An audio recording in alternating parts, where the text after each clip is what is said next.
एक विषय जो चल रहा है वो गांधी के ऊपर चल रहा है। भाई आप मानते होंगे महात्मा था, आप मानते होंगे कि वो आपका पिता था, आपका बापू था, आप मानते होंगे, लेकिन हम तो अपने पिता को पिता मानते हैं। हम नहीं मानते आपके पिता को पिता। आपने किसी गैर पुरुष को, आपने किसी गैर आदमी को जो कि 200 साल पहले जन्मा, उस आदमी को आपने बाप कह दिया। आपकी मां का तब जन्म भी नहीं हुआ था। हो सकता है आपको बाप लगा होगा आपका, मेरा बाप तो नहीं है, हम तो नहीं कह सकते उसको बाप। कैसे कह देंगे हमारे देश का पिता उसको? जो जन्म से पहले जो होता है उसको पिता कहा जा सकता है। और भारत का जन्म, इस राष्ट्र का जन्म, हिंदुस्तान का जन्म क्या गांधी के बाद में हुआ है? क्या गांधी ने किसी गर्भ से इसको पैदा किया है?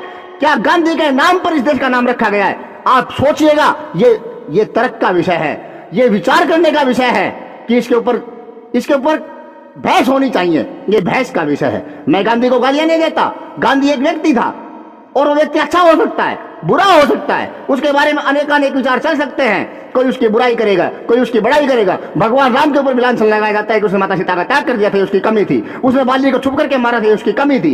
ये कोई लांछन लगाता है, कोई उनको भगवान कहता है। ये अपना अपना विषय है, लेकिन इसके ऊपर आप दूसरे को रोक कैसे सकते हैं? आपको ये सोचना चाहिए, समझना चाहिए कि गांधी जो है वो एक व्यक्ति था, और सामान्य व्यक्ति था, और वीर भी नहीं था, साहसी भी नहीं था, गर्दन कटवाने की हिम्मत भी नहीं रखता था, और वचन का धनी भी नहीं था। और मैं जिस देश में रहता हूं, आप जिस देश में रहते हैं, उस देश की रिवाज ये है कि रघुकुल रीति सदा चली आई, प्राण जाए पर वचन न जाई। यह वचन को निभाया जाता है। राजा मोरध्वज ने अपने बेटे को कटवा दिया, काट दिया अपने हाथों से, और एक आंसू तक नहीं गिराया, केवल वचन की लाज रखने के लिए। महाराज अंब ने अपने सारे राजपाट का दान कर दिया केवल अपने वचन की लाज रखने के लिए। राजा हरिश्चंद्र अपनी पत्नी और अपने बेटे के साथ काशी के बीच बाजार में बिक गए। एक भंगी के घर चक्रवर्ती सम्राट होते हुए भी वहां पर नौकरी करी, पानी भरा, केवल वचन की लाज रखने के लिए। और हम मानते हैं कि अगर गांधी महान था,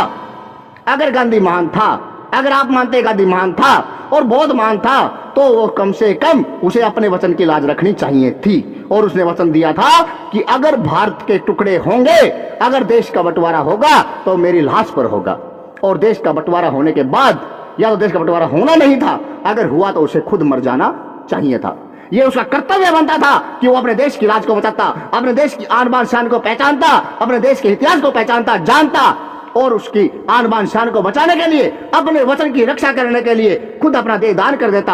अरे अर्जुन ने वचन दिया था, अगर जयद्रथ का वध सूर्यास्त से पहले नहीं कर सका तो मैं अपना शरीर अग्नि को समर्पित कर दूंगा। और जैसे जयद्रथ का वध वो नहीं कर पाया, उसने चिता चुनवाई और वो जलने जा रहा था। भगवान श्री कृष्ण ने दोबारा से सूर्य को उदय करके और अर्जुन को बचाया था। यानी कि वो अपने वचन को निभाने के लिए देह अग्नि को समर्पित करने जा रहा था। तो महात्मा गांधी जो इतने महान व्यक्ति थे, उन्होंने अपनी देह समर्पित क्यों नहीं करी अग्नि को या जल को? किसी को तो समर्पित की होती। उन्होंने अपनी देह का स्वयं ही दाह कर लेना चाहिए था, चाहे वो जलदाह होता, चाहे वो अग्निदाह होता, या किसी और क्रिया से कर लेना चाहिए था। लेकिन उन्हें जीवित रहने का अधिकार नहीं बचा था, क्योंकि उनका जीवित रहना हमें हमेशा हमारा सर झुका रहा था।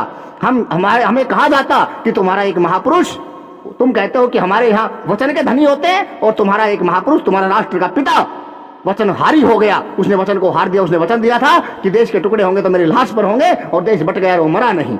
नाथूराम गोडसे ने उसकी इस परेशानी को दूर किया, और जो कर्तव्य पालन वो नहीं कर सका, उस कर्तव्य को पालन करने के लिए उसको उकसाया और उसको उस तक पहुंचाया, उसकी मंजिल तक पहुंचाया। ये गांधी को जरूरी था, लेकिन गांधी जी ने ऐसा नहीं किया, तो ये गोडसे को करना पड़ा। मैं गोडसे के पक्ष में हूं, गांधी के पक्ष में, ये एक अलग विषय है। लेकिन मैं ये कहता हूं, मेरा विषय ये है, मैं तुम्हें एक बात बिल्कुल क्लियर कहता हूं, चाहे हमें भी जेल में डाल दिया जाए, लेकिन हम ये क्लियर कहते हैं, हम गांधी को पिता नहीं कह सकते। हमारा पिता एक था, आपका पिता एक होगा, या फिर आप अनेक मानते होंगे तो आप मानते होंगे, मैं नहीं मानता। हम उसको दादा कह सकते हैं, परदादा कह सकते हैं, सरदादा कह सकते हैं, लेकिन हमारा पूर्वज कह सकते हैं, लेकिन हम पिता उसको नहीं मान सकते, क्योंकि पिता हमारा एक है। जिसने हमें जन्म दिया है, जिसने हमारी माता के साथ विवाह किया है, वही हमारा पिता है। उसके अलावा कोई भी हमारा पिता नहीं है। हमारा पूजनीय हो सकता है, माननीय हो सकता है, दादा हो सकता है, चाचा हो सकता है, ताऊ हो सकता है, कुछ भी हो सकता है, लेकिन पिता नहीं हो सकता है। इतना आप याद रखें। और इस देश का पिता तो बिल्कुल नहीं हो सकता है, क्योंकि भारत को उसने जन्म नहीं दिया। जिसने जिस गांव को बसाया हो सकता है उसका पिता उसको दर्जा दे दिया जाए। जिसने जिस देश को बसाया हो सकता है उसको उस देश का दर्जा, उसका पिता दर्जा दे दिया जाए। लेकिन गांधी ने तो ऐसा कुछ नहीं किया था कि उसने भारत को ना बनाया था, ना उसके नाम पे भारत का देश नाम भारत पड़ा था, ना उसने देश की खोज की थी, ना उसने देश को बसाया था। इसलिए वो पिता हो ही नहीं सकता।